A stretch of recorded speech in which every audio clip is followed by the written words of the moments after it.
大家好，我是扫地僧。大家不是一直很希望我说一下自己的事吗？比如说什么创业史啊、恋爱史啊、为什么要做 YouTuber 啊、为什么叫扫地僧啊等等，大家好像都蛮有兴趣的。OK， 我最近有空就总结了一直以来各位兄弟姐妹对我的一些问题，然后又做了一下这20万订阅的 Q&A。就是这部影片会说很多我本人的本质，还有我对很多事物的看法以及价值观，所以不是说你看完这部影片也就是为了八卦，看完什么都拿不走，学不到什么东西。我不会浪费大家的时间的，更重要的，我也不想浪费我自己的时间去做一些无价值的事，所以大家依然可以放心的把这部影片看到最后。前半段我会说一下我的经历、价值观等等的东西，后半段我会说一下我私人的事，我保证一些观念的含金量依然可以帮助大家提高身价。但开始之前，我还是强调一下，这个频道是专门培养企业家、投资家、有钱人的。如果你对这些有兴趣，你可以考虑订阅我的频道，然后打开小铃铛。如果你认同我说的这些，你觉得自己跟我价值观蛮相似的，你也可以为我点赞和分享出去。好了，话不多说，我们直接上干货吧。那首先第一种类的问题，扫地僧真人是做什么的？创什么业？很有钱吗？其实我之前的影片有提到，大概就是我大3的时候吧，我开始了人生的第一次创业。那时候就跟一个兄弟开了一家 IG 网店，就卖潮流衣服什么的。那货源怎么来的呢？我以前大学参加过很多的交流团嘛，然后我每去一个地方，我就喜欢逛一些当地的批发市场。我还记得我第一次逛批发市场，我的人生从此就一发不可收拾。为什么呢？因为我发现了一个秘密，同样一件东西，如果是零售价的话，可能要10块美金，但是如果是批发，大量去购进的话，可能只需要1块美金。我发现了这里面可以有9块美金的利润啊。那我就问自己，如果我把这东西卖到其他国家去，就是那些消费水平更高的地方，那是不是可以赚更多？年轻人嘛，你知道的，就当时的我比较喜欢打扮自己嘛，然后也对潮流比较有触觉，所以就选了很多衣服的款式，主要是军装或者是工装的那种男生的衣服，就是和一个兄弟合伙搞了一家 IG 的网店。那听到这里，大家可能会有一个疑问，物流那些怎么处理？其实也没有什么处理，就在网上找了几家比较便宜的快递公司，直接送过去就好了，一件一件的送过去。这方面我们也没有承担什么成本，就时间而已。因为我们标价的时候说是免运费的，但其实运费都已经包括在我们的价钱里面了，所以是买家支付运费的。即便如此，我们也能做到比外面大牌子便宜很多，所以大家不会觉得很贵，反而会觉得免运费这么好，觉得更便宜了。那这个只是副业嘛，也赚不到什么大钱，对不对？那我人生的第一桶金是怎么来的呢？这就是我常说人脉的重要性。当你认识到一些比你牛很多的人的时候，你从来都不会知道机会随时就会出现，然后你随便做一下你就赚到钱了。当时我不参加大学的社团，但我就参加外面很多大学生 NGO 的社团，这些社团大家进去就是想要玩，对吧？所以这个主席是没人喜欢当的，因为要工作要做事嘛。那我这人就喜欢做事，我就把这个主席的位置抢了过来。其实也不算抢，因为也没有什么对手。那当这个主席最好的一个优点就是我要和很多有钱的赞助商联络，而且是直接和那些大老板联络啊。为什么呢？因为那些大老板他们图的是社会的地位，他们要显得很亲切，显得自己对年轻人的事很在意，所以他们都不会让他们的秘书打点这一切，他们会亲力亲为的和我沟通，然后就拍张照片，就代表自己做了很多青年的工作。那我就把握了这个机会啊，拿了很多这些老板的联系方式。当我说我要创业的时候，我当时第一次看到了富人和穷人的区别，我身边所有的同学都笑我，都不看好我。但你知道吗？那些富人企业家都会支持你，给你鼓励，给你意见，甚至直接把生意给了我。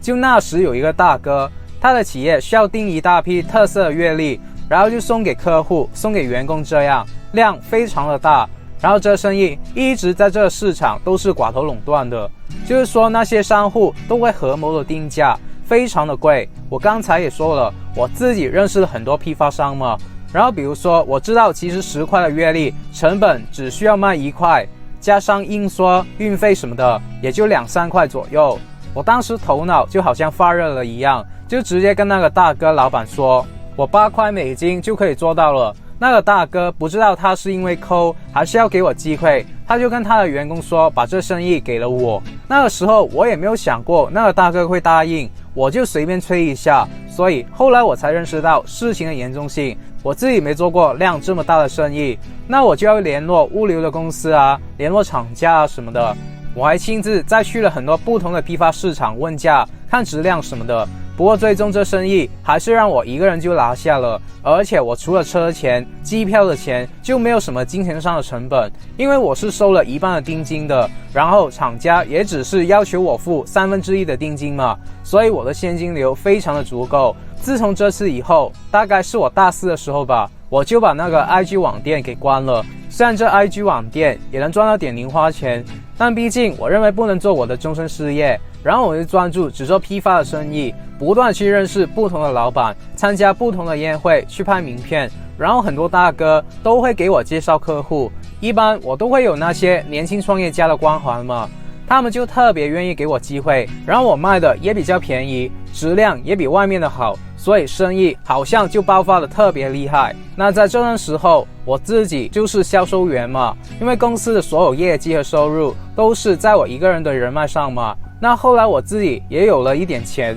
有了第一桶金，我就去上了很多的培训课程，那里面有很多都是学不到什么东西的，但那个时候有一个课程可以说是改变了我一辈子，就是我第一次接触到电商这个东西。我发现我不一定要做批发，我可以做回零售嘛，我可以把自己的产品在电商的平台去售卖嘛，就好像当初 IG 店一样。所以我就亲力亲为，自己把产品上架，然后自己去学打广告、制作网页。然后在这段期间呢，我一整年都在招聘，也有了自己的销售团队，我也给出了比市场价更高的佣金，所以就吸引到很多销售的人才跟着我。慢慢的，我也不需要自己去找生意了，因为我的销售团队非常的强大。那大家知道为什么所有的公司都把资源投放在前线的销售部门了吧？因为这就仿佛是一个企业的军队。所以我也不知道为什么大家这么讨厌销售，在富爸爸和我眼里看来，销售就是最神圣的行业。那我就是这样做起了自己的批发和零售的电商生意，建立起了人生第一家自动运营的公司，然后人家要一辈子去赚的钱，我1年甚至1个月就赚到了。就你知道吗？我第一次感受到我追赶了别人的时间，我人生可以做更多我自己喜欢的事，我不需要再为钱烦恼了，我可以把我最好的给我的家人、爱人。所以大家可以这样理解啊，我做生意的这条路就非常的顺。你说有什么困难吗？有，就是一开始靠自己找生意嘛，那个时候几乎没有什么客户。但我有压力吗？我完全没有压力，因为这生意几乎没有什么金钱上的成本，这也是我做生意的原则，就是永远不做成本大的生意。我认为做生意就是要小投入大回报，白手起家，这就牵扯到做局的水平。以后我有机会再跟大家说一下，就是我后来也做了很多不同的项目，那这些就不详细的跟大家说了，就牵扯到很多的商业秘密和商业的套路，我会在创业商学院告诉大家。这里就主要说一下我的发家史。然后很多人问我为什么叫扫地僧啊？我名字的由来，大家可能会觉得是来自天龙八部的扫地僧，其实也是。我认识扫地僧这3个字，也是因为我小时候看完了天龙八部。这扫地僧啊，就是在藏经阁里面扫地的嘛，一个世外高人，武功高深的感觉，好像把里面所有的书都看过了。那我觉得我本人的阅读量应该也比大部分人多吧。但这也不是我叫扫地僧的核心原因，主要是我觉得扫地和僧这2个词语非常的代表创业的精神。首先我觉得创业就像扫地这么简单，每个人基本都能做到，你要不要去做就看你懒不懒，你的执行力够不够而已。然后我还希望大家可以像扫地这个动作一样，把自己的旧思想、穷人的思想扫去，保持空杯的心态。那这个僧字大家都知道我非常热爱研究佛学嘛，那最出名的僧是谁呢？我认为就是唐僧。这《西游记》其实就代表了一个最完美的创业团队，而唐僧就是这取西经的领袖。我就希望可以带领大家在创业这条路上走正道，正正经经的经商，堂堂正正的做人，这个就是我对自己的定位。其实关于改名学啊是非常重要的话题，详细的我只能在创业商学院里面透露了，有兴趣的再连接加入吧。那第二个问题就是酸民或者 hater 的问题，这类的问题我平时肯定不会回应，因为就是在浪费我的时间嘛。不过趁着这个20万的 Q&A 就公开说一下好了。其实我的团队都知道我的态度，就是我看这帮人就像看小朋友一样，这帮人有很多甚至连一个句子都不能表达得清楚，然后也不把你的影片看完，就抓住你影片的几个关键词就开始攻击你。不过也有一些可能文化程度比较高的，他们都会提一些好像蛮有逻辑的问题，就比如说啊，他们的逻辑是这样的：既然你这么有钱，说什么财富自由，那你为什么还要教人赚钱呢？就是他们会质疑我的身份，我也不知道他们质疑我什么，可能是觉得我是一个穷人装有钱人吗？但好像我也没有说过我自己很有钱啊，天外有天，人外有人，我资产暂时也比不上什么上市公司的企业家，只是我自己蛮有信心的，我的公司在之后的1-2年会上市，这是我自己的愿景吧。其实也不怎么难，你公司赚钱的能力不错，就自然有投资人帮你上市。但我觉得很奇怪啊，这些 hater 每一期都会 follow 我的影片，他们比那些喜欢我的粉丝还要准时来看我的影片，我一发布影片他们就留言，但他们就是会黑你，就是我很奇怪，你不相信我的身份，那你为什么又要看？我的受众又不是你，就好像佛祖，全世界有很多的信徒啊，但黑佛祖的人也非常的多啊。很多人说佛祖是骗人的，那有关系吗？没关系的，佛祖还是会继续的提供价值，帮助我们脱离苦海。我想表达的核心关键就是，就我自己啊，我从来不管一件事物是真是假，我只关注这件事带给我的智慧和价值，对我自己有没有用，有用的就拿过来，没用的我转头就走了，一点时间我都不想浪费，是真是假与我无关。不过我觉得大家应该会有脑袋去判断我说的是真话还是假话，是不是真心的为大家好。我不知道大家认不认同，就是你看一个人的身价，你不需要直接问他你身价多少啊，就我觉得现在自己啊，我去看一个人很容易就看到他的本质了，你跟我说1-2句话，我大概就能猜到你的收入水平，这不是吹的，可能我在这方面的经历比大多数人多一点吧。你去听一个人的口气、文化水平、演说的逻辑等等，你听了就可以直接判断他是不是一个老板，他说话有没有感染力。比如说啊，我听了一个人说了2句话，我就会回忆起，他说这个话的水平跟以前我赚1万美金一个月的时候差不多，然后我就可以大概的确定他的身价也就是个百万富翁。所以我觉得啊 YouTube 这个网络平台是非常公平的，就是大家都可以上传自己的影片嘛，那为什么我的影片有人看呢？这个市场就好像有一双无形的手，已经把富人和穷人自动的区分出来嘛。结果论，我的影片有人看，就证明我提供的价值是有一部分人觉得有用的，不是嚣张啊，存在即合理，就是市场已经肯定了我的水平。那大家都有脑袋嘛，大家都是成年人，可以自己去判断我说话的水平和价值嘛。就是我觉得蛮可笑的，我希望大家也搞清楚这一点，就是大家信不信我的身份，我根本不在乎，我也不需要你信，因为我就不是靠我的身份吸引你进来看的。我希望大家关注的是我的内容，我会因为大家觉得我说的话有用而感到喜悦，而不是因为大家羡慕我赚到多少钱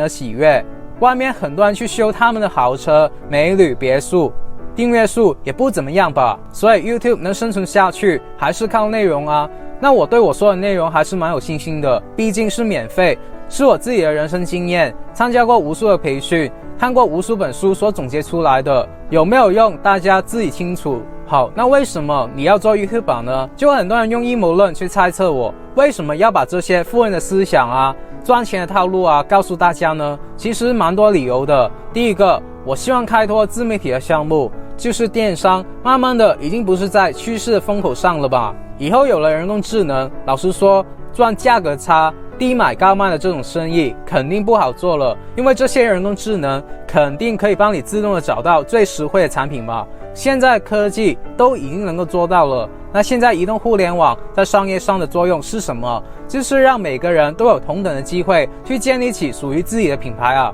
就比如说 Elon Musk、Donald Trump 都玩 Twitter 了，我的偶像 Robert Kiyosaki 也玩 YouTube 啊，我最近比较欣赏的企业家雷军，他也玩微博啊，这些对我来说都属于自媒体。自媒体的作用就是我们的思想可以跟大众的思想有一个连接，我们的文化还有理念可以像病毒一样传播出去，感染其他人。但跟病毒不同的是，我们是道人向善的，就是我们的初心是分享价值的。我们做品牌或者说做生意，最重要的是什么？就是把自己让更多的人去认识，专业一点就叫曝光率、流量。那这个就是商业的本质，也是非常公平的。因为自媒体不是说只有 Elon Musk 这些有钱的企业家才可以去做，你我都可以靠自媒体创造属于自己的品牌。具体的方法大家可以试试，报名参加我亲自演讲的免费培训，在影片描述栏上的链接去报名就可以了，完全是免费的。我想表达的是，这个时代送给穷人翻身的礼物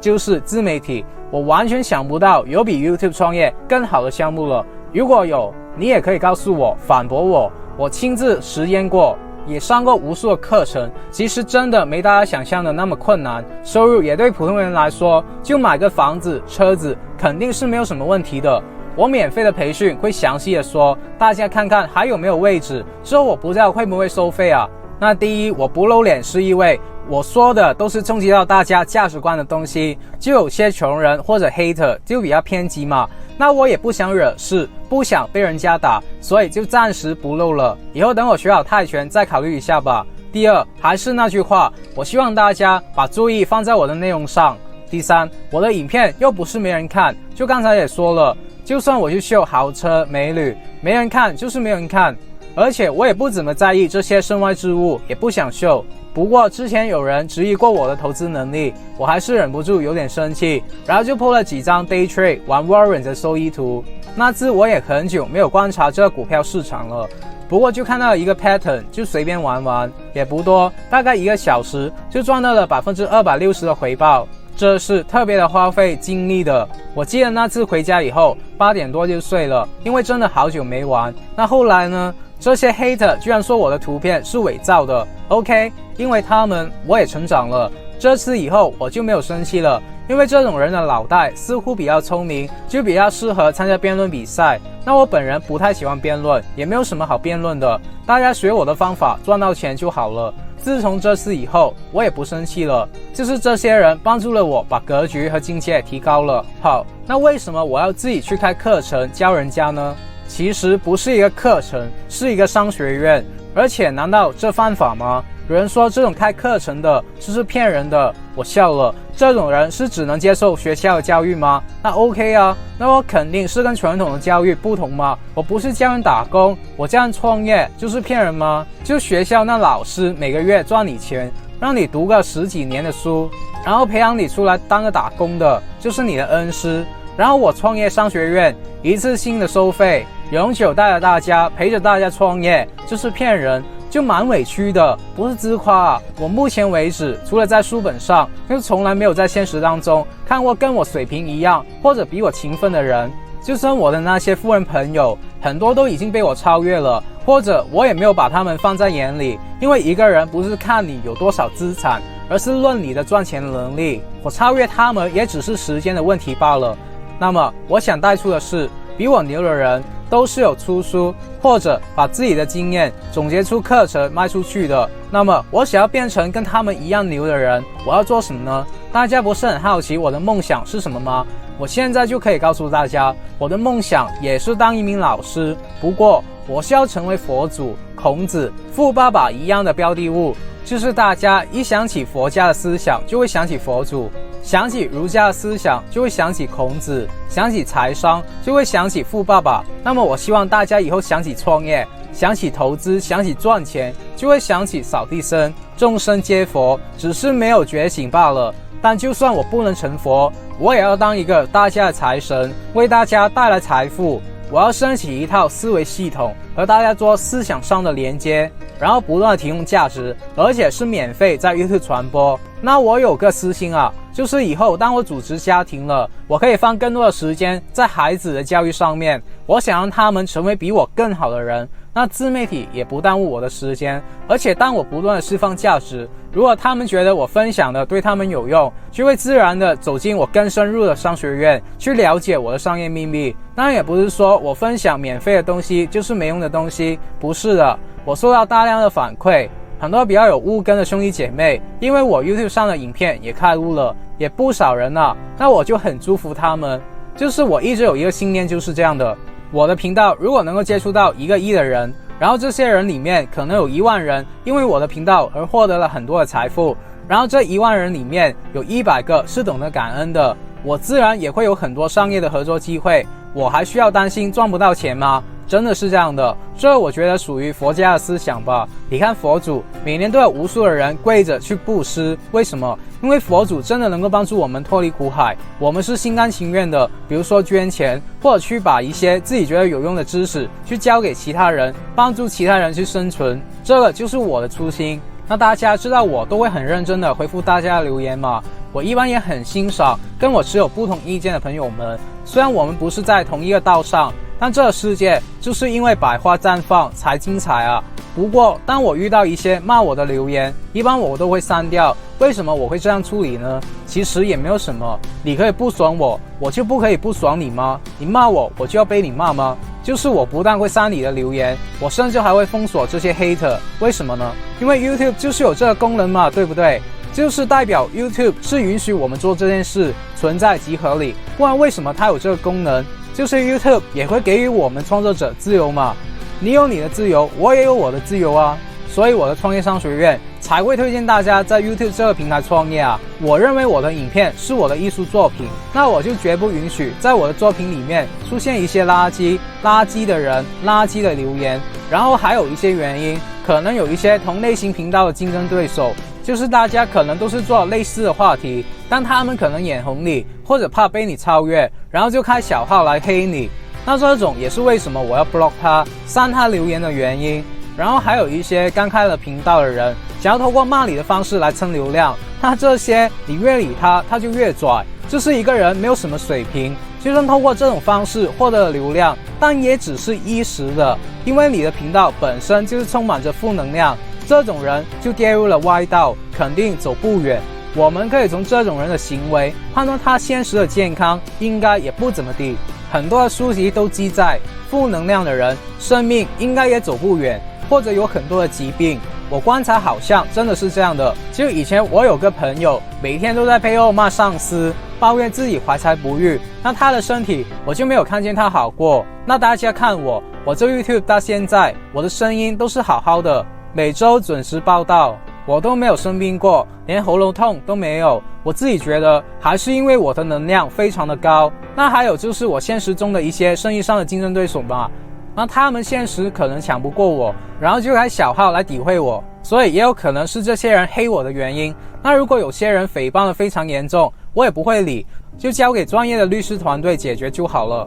我也奉劝各位 YouTuber， 如果你们面对 hater， 你们千万不要和他们纠缠，千万不要回应他们的问题，因为这些人是辩论队的，他们不但会浪费你的时间，也会影响你们的心情。那么让这帮人不爽的方法就是直接封锁他们就好了。你骂我，我就要被你骂吗？我就要封锁你，不给你说话，你奈我何？我知道我这话一出，一定会有更多的酸民 OK 啊，我之后多请几个人来清理垃圾留言就 OK 了，对不对？就是以下这段话，我本来只会在我的创业商学院里面说，但我还是要奉劝那些有看过我频道的 YouTuber， 你们只管继续贡献你们的内容价值就好了，你们当太阳就好了，因为有光的地方就会吸引到黑暗，这是一个好的征兆，就是说你有价值才会惹到一些负能量的人。但如果你的能量不够，你在意这些黑暗的人，你就会被黑暗吞噬。就是那些人现实中混得怎么样，我就没有见过一个负能量的人混得怎么样，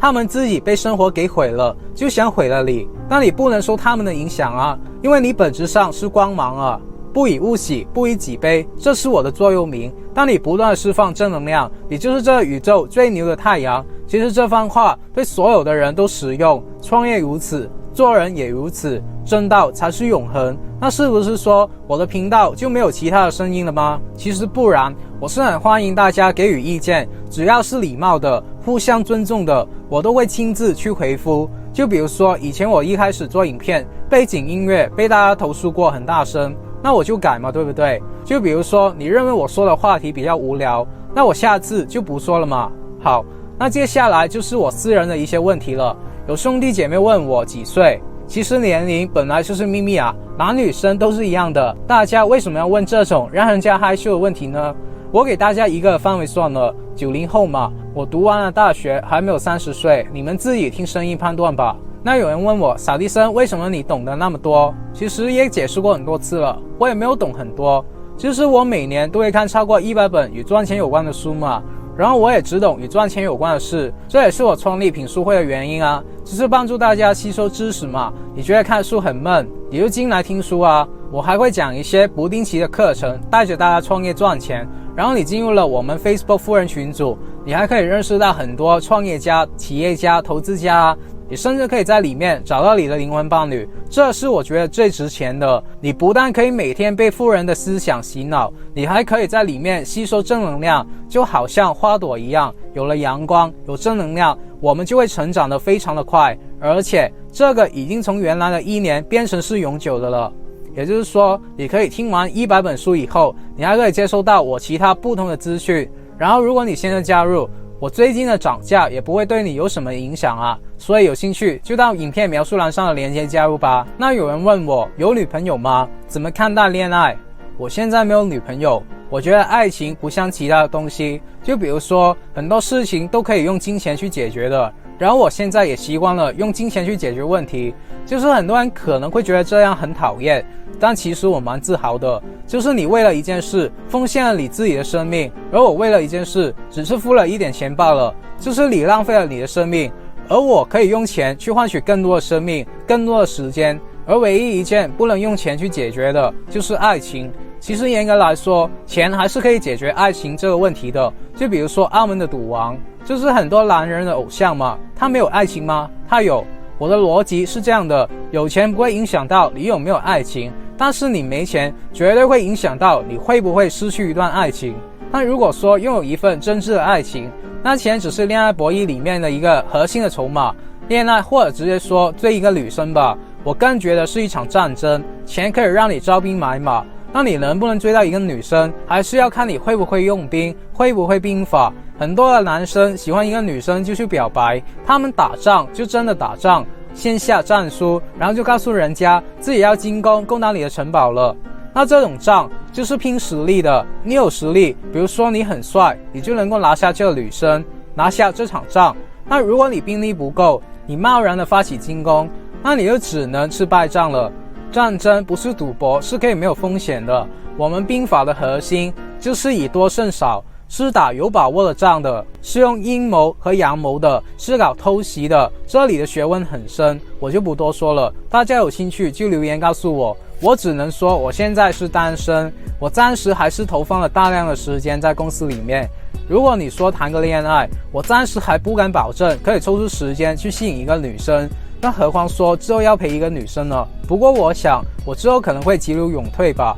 因为其实现在我也可以放手公司的事，但就是我自己的格局不够，还有点舍不得，但已经慢慢的放手了。那很多人问我平时喜欢什么活动，我以前喜欢打篮球啊、唱歌啊、打泰拳啊、健身啊等等，但现在因为疫情，我都很少做这些事了，就看看书，跟公司的兄弟姐妹吃吃饭、开开会，然后在 YouTube 和大家做思想的连接。我现在连股票市场都很少看了，因为市况不是很好嘛，除了美股，那就不如借这段时间去看更多的书。之后我想去学柔道，因为如果发生的事情，我怕泰拳一拳过去就把人家给打死了，我也要坐牢，对不对？那这就很不值了，可能一拳就把自己给毁了，所以就想学点柔道自卫而已。然后很多人问我收入多少，资产多少，你也不会随便在互联网上公开你的这些资讯吧？不过我可以告诉大家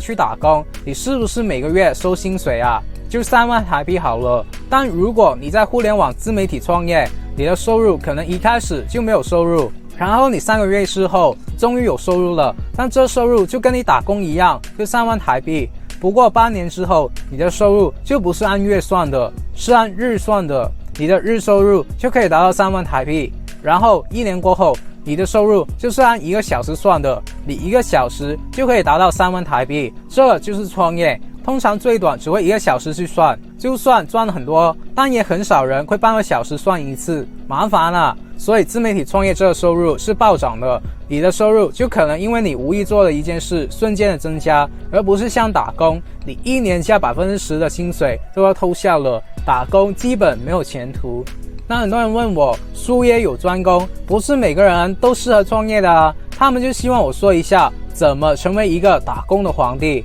那很抱歉，我也不知道。我想问，术业有专攻就不能创业吗？就比如说你的工作是清洁马桶的，那你就不能开一个清洁马桶的公司吗？大家看那个做凉茶的都做上市了，做辣酱的也能上市了，做珍珠奶茶的也上市了。还是那句话，存在即合理。我的信念就是每个人都适合创业。然后很多人问我，小丽森怎么才能认识到富人朋友呢？富人怎么会愿意跟一个穷人做朋友呢？我的回答只有一个，就是提高你自己的水平嘛，没有捷径。富人跟你做朋友，不是说你一定要有很多钱，我们看重的是一个人的赚钱能力。就是我自己90后嘛，我的企业连10年都还没有，我自己的资产也不算多啊，但我的赚钱能力每年甚至每个月都是倍增的。我之前的影片也提到了，我们买一只股票，看一份财报，我们去估值，从来都是看一家公司有多少资产的，我们从来都是看它的赚钱能力的。